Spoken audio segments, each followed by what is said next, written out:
Indian defence से related एक बड़ी अपडेट निकलकर सामने आई है। डीआरडीओ ने एक ऐसा पावरफुल हथियार बना लिया है जो पूरी दुनिया को हिला देगा, और वो है Apollo 100 kilowatt laser weapon system. Apollo एक एडवांस लेजर वेपन है जो एक स्पीड में अपने टारगेट को मिट्टी में मिला सकता है। एक ऐसी लेजर जो स्टील को पिघला दे, ड्रोन्स के विंग्स उड़ा दे और मिसाइल के सेंसिटिव इलेक्ट्रॉनिक्स को जला दे, वो भी बिना किसी एक्सप्लोजिव के। क्योंकि ये एक हाईटेक लेजर वेपन सिस्टम है, इसकी ताकत 100 किलोवाट से ज्यादा है। ये लेजर बीम की मदद से दुश्मन के ड्रोन्स, मिसाइल्स और फाइटर जेट्स को हवा में ही नष्ट करने में सक्षम है।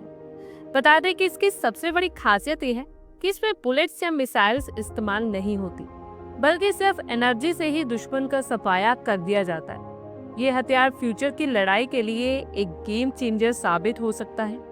लेजर लाइट की स्पीड इतनी ज्यादा होती है कि दुश्मन को बचने का मौका ही नहीं मिलता और वो देखते ही तबाह हो जाता है। जबकि मिसाइल्स और हथियारों के इस्तेमाल पर काफी खर्च आता है, और वहीं उसके मुकाबले इसे चलाना बेहद आसान और सस्ता है। जब तक इसमें पावर सप्लाई मिलती रहती है, ये लगातार हमला कर सकता है और कुछ भी तबाह कर सकता है। आजकल युद्ध में ड्रोन्स और रॉकेट्स का इस्तेमाल काफी ज्यादा होता है। ऐसे में अपोलो जैसे लेजर वेपन्स इन्हें आसानी से नष्ट कर सकते हैं। अपोलो हाईटेक लेजर वेपन अपने टारगेट पर एक बेहद high power laser beam focus करता है। ये बीम इतनी गर्म होती है कि दुश्मन का ड्रोन, मिसाइल या कोई उड़ने वाला हथियार हवा में ही जलकर खाक हो जाता है। पर एक्सपर्ट्स बताते हैं कि आने वाले समय में लेजर हथियार दुनिया की सेनाओं का सबसे अहम हिस्सा बनने वाला है।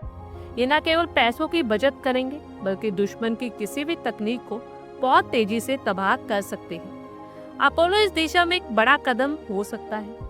भारत भी लगातार अपनी सेना को हाईटेक वेपन से लैस कर रहा है। ऐसे में अपोलो जैसे लेजर वेपन भारत के लिए किसी सीख की तरह हो सकते हैं।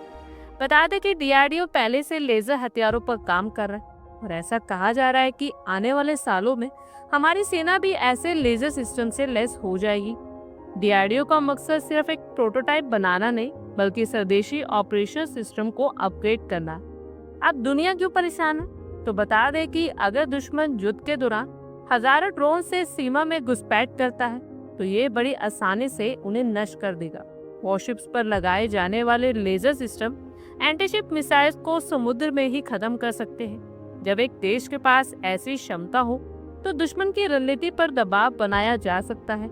अमेरिका, रशिया और चीन ने पहले से ही लेजर वेपन्स को डेवलप कर लिया था, लेकिन अब इस लिस्ट में भारत का नाम भी शामिल हो चुका है, जिसने 100 किलोवाट लेजर वेपन को डेवलप कर लिया, और जिसे जरूरत पड़ने पर 150 किलोवाट तक भी बढ़ाया जा सकता है। आप लोगों की क्या कुछ राय है, कमेंट बॉक्स में शेयर करें।